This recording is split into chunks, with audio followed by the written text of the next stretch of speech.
Tricksimy trade, laddie. Tricksimy trade. Anyways, restaurant secrets, tips, and tricks to cook a turkey, a 15-pound turkey, in an hour and a half or less. The old coot here, coming back at you with another exciting video. Okay, so I've gone ahead and spatchcocked the turkey, meaning I took out the backbone. I also spent about 24 hours doing a dry brine with kosher salt and pink Himalayan salt because they do two different things.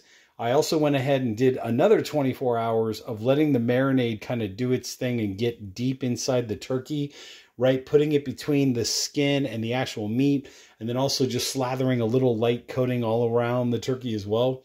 Basically, restaurants, right? Restaurants don't have 5 hours to cook a turkey. If a restaurant is going to serve turkey dinner and they're just processing people, right? It's like a conveyor belt. It's like new family comes in, they got to crank out 10 turkey dinners and they're just going to go. Presentation doesn't matter. Like in terms of like having the whole bird there, like the Norman Rockwell, whatever it is, Rockefeller, I can't remember that, Norman Rockwell painting of like the perfect turkey. They don't care about that. They just want to get turkey on a plate and serve it, done. So this is how they do it. What they do is they'll spatchcock the turkey, meaning they took out the backbone. They'll actually go one step further and break the breastplate, which is underneath, which kind of flattens it out even more. But basically what they're trying to do is they're trying to create as much of a flat surface as possible. Like this one is a half spatch because I didn't break the breastbone, but normally the turkeys would all be like about this level, right? They'd all be completely flat. And the reason for that is in the ovens that they use, which are like commercial grade ovens, they've got racks on racks on racks on racks, right? And they're trying to cook 5 or 6 turkeys at the same time. And they're trying to do it as efficiently, as quickly as possible. So these are the secrets that I'm telling you that you can kind of then translate over to your home stove, whatever that might be. You know, if you've got some leftover NASA parts, like a rocket booster engine, and you've got like 5 million BTUs, probably cook it even quicker. Just saying. But anyway, just kidding. But anyways, this is part of the process. So part of the process is taking out the backbone, doing the spatchcock thing, and then doing the dry brine, right, to get the excess packing water out of the turkey. And then the other good thing is that they in some cases they should do about a 24-hour marinade of some kind of like softened butter with some herbs and some spices, you know, and depending on the restaurant that you go to, you might get an Italian vibe or a French vibe, or you might get an Asian vibe or a Latino vibe, or whatever the case may be. But we covered all of this stuff in previous videos. So I encourage all of you to go back in my video history, go back in the Epic Holiday Dinners playlist or the Oven Roast playlist or the Cooking Catch-All playlist, and you'll see how we got to this point. But anyways, this video, we're specifically going to talk about prep and cooking in the oven. So the way that restaurants do this is once they've spatchcocked the turkey, they've gone through that whole process of dry brining and then marinating, you're here. You're basically at this point now. So what they'll do is they'll take the turkeys out about a half an hour or so before they shove them in an oven, right? And what that does is that allows the turkey to come up to as close to room temperature as possible. So remember, in the fridge, you're looking at like 40 degrees, somewhere between 30, I believe like 34 to 40 degrees is food safe refrigeration temperatures for the turkey. What they'll do is they'll take it out and put it on the counter so it can come up a few degrees in temperature and just kind of acclimate to the ambient air temperature, usually like 65, 68 degrees, which is about a half an hour or so just sitting on the counter, or in the restaurants just sitting on those like conveyor belt type tables or whatever. In the meantime, what they're doing is they're probably already getting their ovens fired up, setting the temperatures correctly, setting the roast versus bake settings. So let's get into that real quick, just so you can kind of see what's going on. I'm doing this as a demo, just so you can kind of see how and what to set your oven temperatures to and all that good stuff. So whether you have a bake or roast, or whether you have a convection or just a regular oven, honestly, it's little incremental differences in crispiness, flavor, retention of the juices and the moisture, how long the turkey cooks for, etc.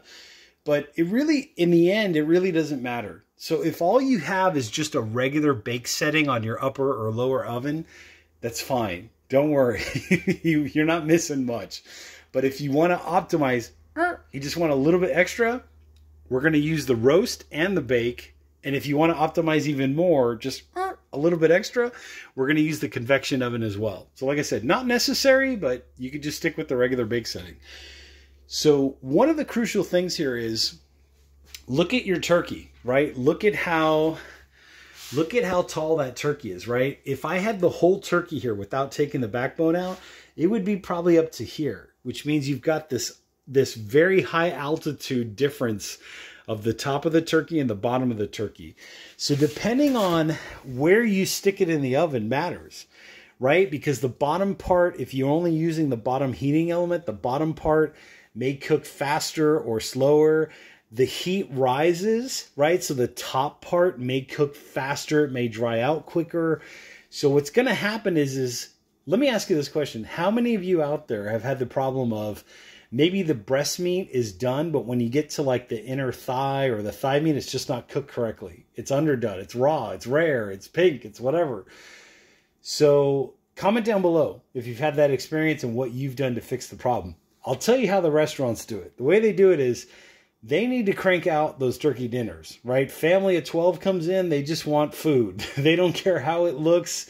Like, they don't want to see this big presentation of the turkey. Sometimes restaurants will do that, though. They'll do one, like, Norman Rockwell painting turkey just to kind of show everybody, like, ooh, you're getting part of this turkey. But in actuality, you're probably getting served one of these, right? You might be getting served two. It's a whole nother story. Hey, kudos to you. But anyways, so what they're trying to do here is they're trying to flatten out the turkey as much as possible. So this is like what I call a half spatch, which means I didn't exactly break the breastbone to get it down completely, but they're looking for the turkey to be on the same level, right? So when you look at the height, it should all be like 1, 2, 3, 4, like however many turkeys they're going to cook at one time in an oven. And usually they only have like an hour and 15 minutes to do it. And there's a constant conveyor belt, like a constant cycle of like, okay, this one's done, put a new one in, this one's done, put a new one in, that kind of thing. So the goal here is to roast, right? Roast, where's the roast thing? Roast the top from the top down. So when you turn the roast on in your oven, your roast is that upper heating element up there. See that upper heating element up there? That's the roast. The bake is the bottom one. So it's kind of like having a, what do they call them? Salamanders, I think, or like a broiler. You can do it with a broiler if you have a broiler setting on your oven. So if you have broiler, roast, pretty much like the same thing. See, this one on the top has a broil setting. It's got bake or broil. And basically, here, let me shut this off, sorry. But basically, bake, like broil and roast are pretty much like almost the same thing. So what they're trying to do is they're trying to, like breast side down, they're trying to bombard the top area, which is the underside, right? So breast side down. They're trying to bombard this whole area with heat to seal in the juices, right? And cook this side as quickly and efficiently as possible. So the way I do this is, and this is specifically for a, let's say 13, 14, 15, 16, maybe 17 pound turkey.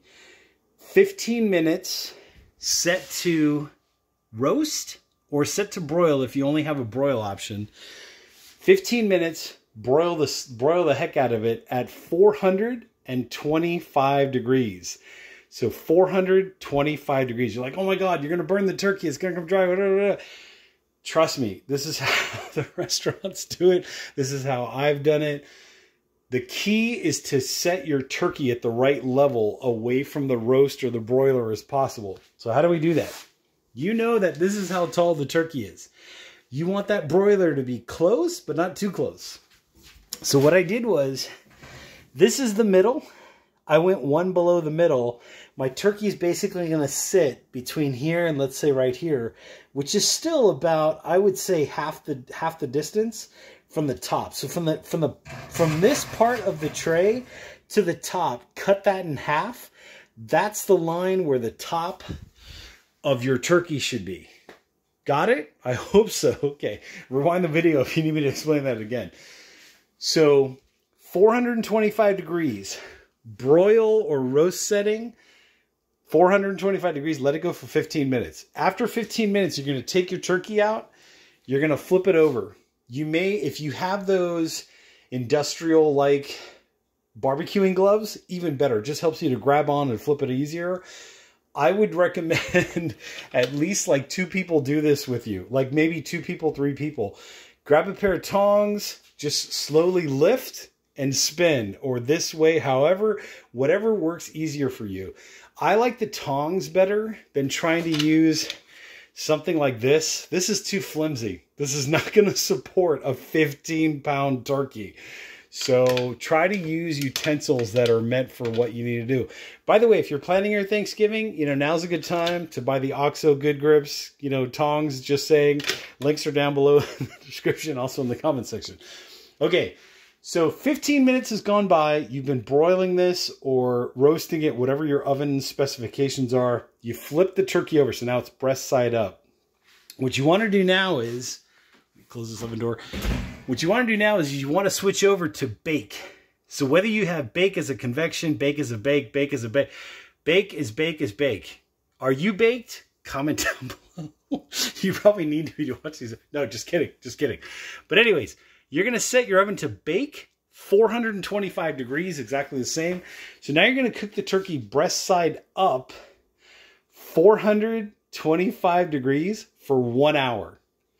You can baste every, let's say, 15, 20 minutes if it needs it. Sometimes it doesn't even need it. If you've done a good job of doing your marinade, your skin is going to get nice and crispy, have this beautiful burgundy kind of toasty brown kind of a color to it. And you may not even need to baste because all the marinade, remember, all the marinade, watch those videos prior to this one. All the marinade is basically between the skin and the meat where it needs to be anyways. So what you're going to get is you're going to get a nice collection of drippings down here and all that good stuff. But 1 hour, 425 degrees on the bake setting. What you're then going to do is you're going to take something like this, right? A ThermoPro, Temp Spike, whatever, they all kind of do the same thing. You're going to take something like this and you're going to measure at the deepest part or the thickest part of the breast. And what you're looking for is 165 degrees Fahrenheit. What you want to do, and I mentioned this in other videos, is when it's breast side up, look at the left and right. Try to find the thickest part of just one breast, left and right, and also top to bottom. So also like the top to bottom, try to find the thickest part. That's where you put your probe into. If you've hit like 163, stick it back in the oven, let it go for maybe another 5 minutes. If you've hit like 166, 167, that's totally fine. Just shut your oven off. Or if you need to cook other stuff, you can leave your oven on or whatever, reset your temperatures, whatever. But basically the whole goal is you want to take your turkey out, put it on top of the stove, and just let it rest for about 10 minutes, covered, tented with foil.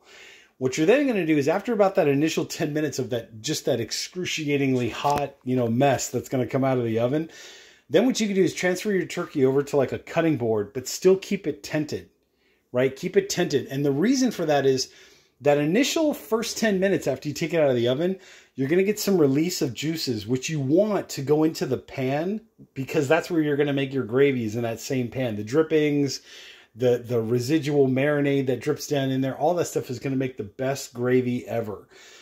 So after that initial 10 minutes, then you can go ahead and move your turkey to a cutting board, cover it with tin foil, right? So it's nice and covered, and let it go for another 20 minutes. So total resting time should be somewhere in the ballpark of around 30 minutes. Don't worry, it'll still be screaming hot. The carryover cooking will keep it close to 160, 150 degrees.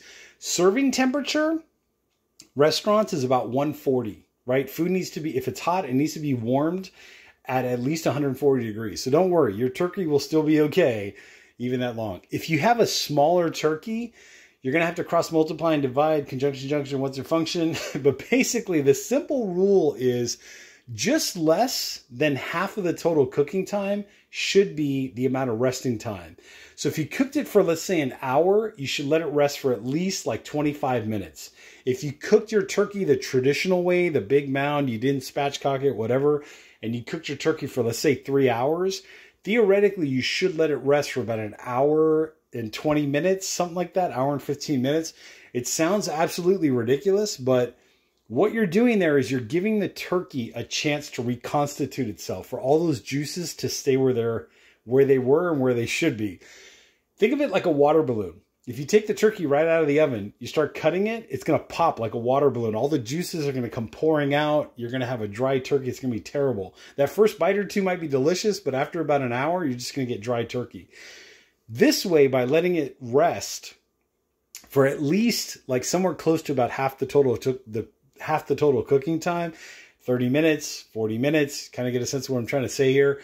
What's going to happen is you're going to have a juicy turkey, crispy skin, flavorful. Every slice is going to be juicy 20, 30 minute, 50 minute, even an hour after you've taken even after you've sliced that first slice, even an hour later, you're still going to have juicy turkey. So that's the whole goal of what you're trying to accomplish here. And that's what restaurants do when the restaurants do it.